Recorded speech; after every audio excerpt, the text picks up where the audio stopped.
Lindsey Hudson with SPS back in the building over at Hamtramck High School, home of the Cosmos. And I'm sitting here with one of my day one guys, been supporting SPS since back in the building. This is back catching you over on the east side of Detroit in the league hooping. I said, well, what's this brother right here? You know, you got a lot going on. He said, man, you need to get with me and what we got going on. But here we are, man. What year is this for you at Hamtramck? My 8th year. Made you think about it, huh? Yeah, 8th year? 8th year. Yeah. My 8th year. And I know, man, we talked about this offline. There's been like this steel fog carrying over from the run you guys have been on. Mm-hmm. And kind of, you know, I remember for so long, you and I used to talk about how you're creeping up on everybody. Yeah. But when you say you've gone from creeping up to everybody know where the big dog is sitting at now? Well, I won't say big dog. He said, I won't say big dog. We ain't won nothing yet. We ain't won nothing yet. The only thing we didn't won was the league. You know, that was a big accomplishment. But that is something to say, because winning is not an easy thing, you know? Yeah, so let me rephrase that. We are winning, but we haven't won, you know, on the court as far as state championships and districts and stuff like that. The things that other people, you know, determine this is how, if you're a good coach or not. But the things that I'm doing with these kids, I won already. You won already? What do you mean, for someone to understand? All my kids are graduating. Wow. All my kids are in a position to do something other than basketball. They're focused, they're driven on when the ball is stopped. Yeah. So that's more important to me than winning the game. Yeah. They're good kids in the community, in their school. They're ambassadors in the school. So anything else is cool. That's just an addition. But you know, the basketball is a driving tool to open up doors, and it's for you and your character and what you've been doing within yourself to step through those doors. Yeah, and the reason I want to highlight what you're doing, because, you know, being in the position I am, I hear so much more, just like you do, about other things happening in programs, and it can get really messy with what's going on. And a lot of times it's because these young people, male and female, is a product of the environment. But talk about why it's so important for you to have high character guys along with high skill playing guys. Well, I was a pampered athlete. So you admit that, huh? I admit it. You know, I was a pampered athlete. I wanted things to go my way. I wanted to do things my way. And when I didn't get my way, I acted like a little child. So with change in mentality, my organization, with the kids, you have to change your mentality and your mindset. So with that being said, it shifts the direction of you have a choice. So when we get to talking about, you know, generational stuff, like for a long time I thought that the kids were lost and they don't get it because of the way we were brought up. But now that I sit back and I analyze things differently, these kids are really breaking the generational curse. And when I sit down and I talk to people about it, they're like, no, we would have never talked back to our mama. We would have never did this. We would have never did that. But if you see it now, in society nowadays, can't nobody get away with touching somebody in their family no more.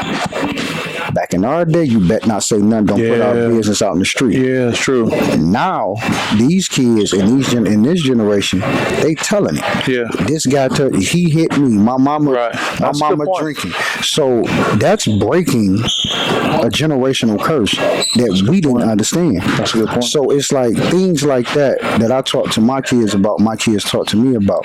Then by being older and being from the way I was from around the way, they're teaching me. And a lot of, you know what I'm saying, people in our generation don't want to listen to it. You a kid. It's very dismissive. Yeah. So, and it's like now when I sit back and I listen to them, I'm like, oh, okay. Because, you know what I'm saying, with time comes change. Sure. And nobody wants to change. They're making a change. You know, they're more vocal. You know, they're rude, disrespectful at times. But that's them acting up because they're not being heard. Right. So everybody always asks, like, you got this great relationship with all these kids, all the kids want to be around you because I don't talk at them, I talk to them. Yeah. And I listen to what they have to say. They have a voice.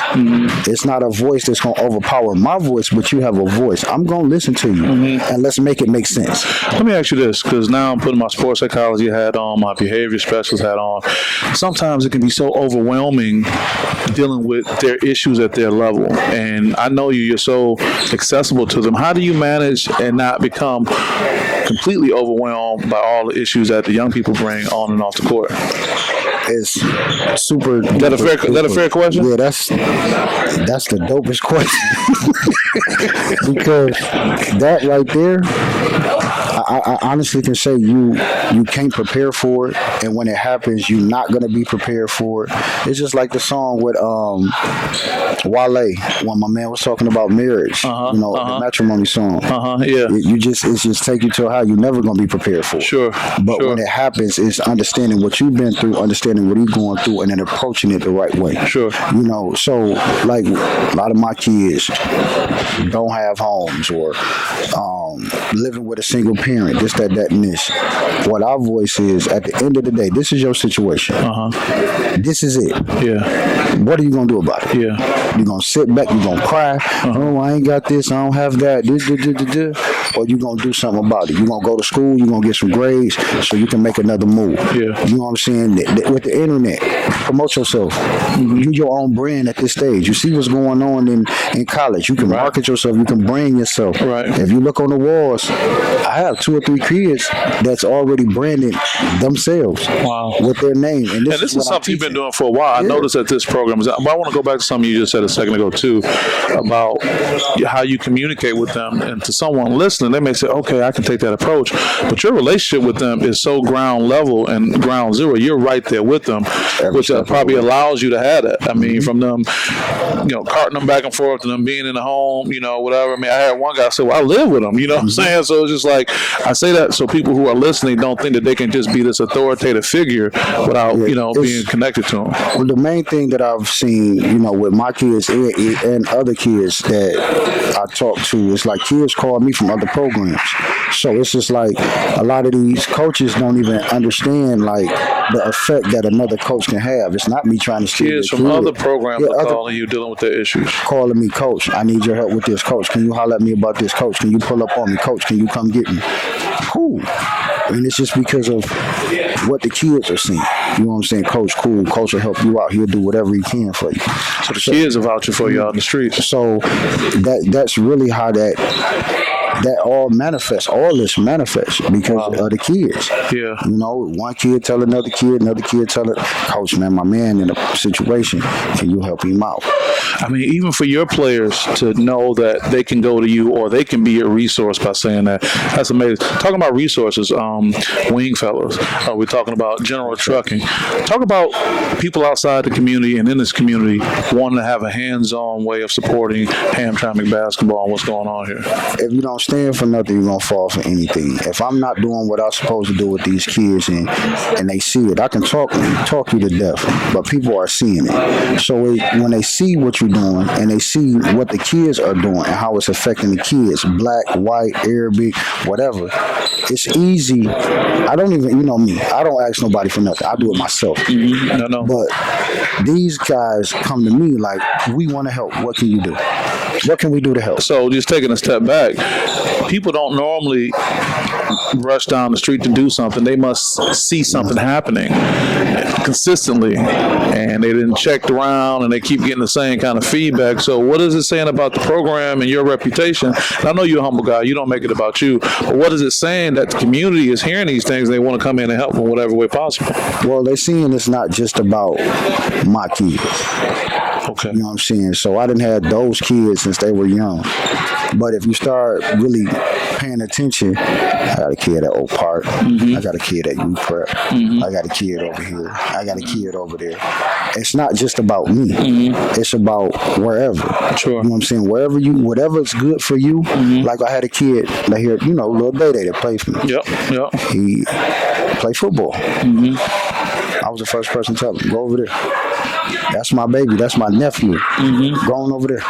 This is a better spot for you. You know, people might don't. It's a kid named Art went to East English with Juan. He was here first. Really? 6'9". Could have changed my whole program back then. You sent 6'9" out the door walking? Go on over there with Juan. You'll be better over there with Juan. I can't. I'm not at the level I need to be to have you here. You'll be a star. I'll work with you, but for a better career for your future, go on over there with Juan. Let's go back to what motivates you to be able to be so altruistic and be so selfless and do things like that. The smile on their faces. That's it. Once I see them happy and they can be in the car singing songs, playing around, and they safe and they can be a kid when it's time to be a kid, I'm cool. I go broke. There's a lot of people out here know, man. And the DJ got all them kids over there. Let me send them a couple dollars for some groceries or whatever. But I'll go broke for these kids just to see them, for them to have a chance. Yeah. And going back to what we were talking about earlier, I had lost train of thought, but trust. Okay. With all the people listening, if these kids don't trust you, you will always have a problem. Okay, quickly. Simple, powerful word, but how do you define trust? First, it starts with listening. You got to listen to them. So if you listening to them, they going to trust you. Well, if you talking to me, I guess I'm listening. Nah, a lot of these kids listen to respond. They don't listen to listen. Okay. And then it's like, what are you talking about? What have you been through? You know, just to give you an example on how kids view things, a lot of these kids view things. You a coach. They don't know your background. So you a coach. They'll respect a coach or a person that has done it before they respect the person that haven't done it. Sure. So if you ain't never hooped, you can't coach me. That's this generation. You know what I'm saying? What can I see? Oh, coach, you ain't never scored 60, 70 points. Sure. My coach came in here and ref, and these the younger kids. My coach came in here and ref one of our games from college. I'm like, they done scored 50, like 15, 20 times. And they're like, whoa. They're like, oh man, coach. All right, coach, can you help me with? Nah, you. So they need that. They need that credibility to be able to, go further. So it's all about bringing your experiences to bear with them, and that's how you get them to buy in. And then it's like. It's rough to say, but somebody has to be able to vouch for you. You know what I'm saying? And it's crazy. You have to prove yourself to kids. But isn't that a human trait, though? Sometimes, we have resumes that we send to jobs. People check references. So you're saying the kids are no different than some adults, that they need something to validate what's being said. And these kids so savvy with that internet, they'll look you. Oh, I looked on here. You was tripping when you was on MySpace. You know what I'm saying? So they're gonna do that digital profile on you. So it's like just being honest with them and letting them know I don't know everything, but I know some things. And be firm in what you're doing. And if you say you're gonna do something, do it. Yeah. Because they getting all just thinking about their home life. They getting disappointed every day at home. Oh, man. So then when they come to you and put faith in you and you disappoint them, you not no better than them. So then they gonna stray away. So let me ask you this: for someone who's doing the same things you're doing, may not have the notoriety or dealing with it, how do you not disappoint them? Just keep it a buck. Keep it a buck. Just keep it a buck. Hey man, I can't do it. And then just show love. Like, I had a couple kids, in my program. Started the season, we didn't see them for a while. I never gave up on them. You got to step away from this for a minute. This is what you, and then the respect for the kids and the program and what we doing, and me, Coach, I can't even be here right now because what I'm doing, I don't want nothing to happen. Wow. And then you see I got 15, 16 dudes again. Yeah. So guys come back. And you know what I'm saying? And they're welcome. Right. They're welcome. Like, bro, you good? Yeah, we good, man. All right, let's move forward.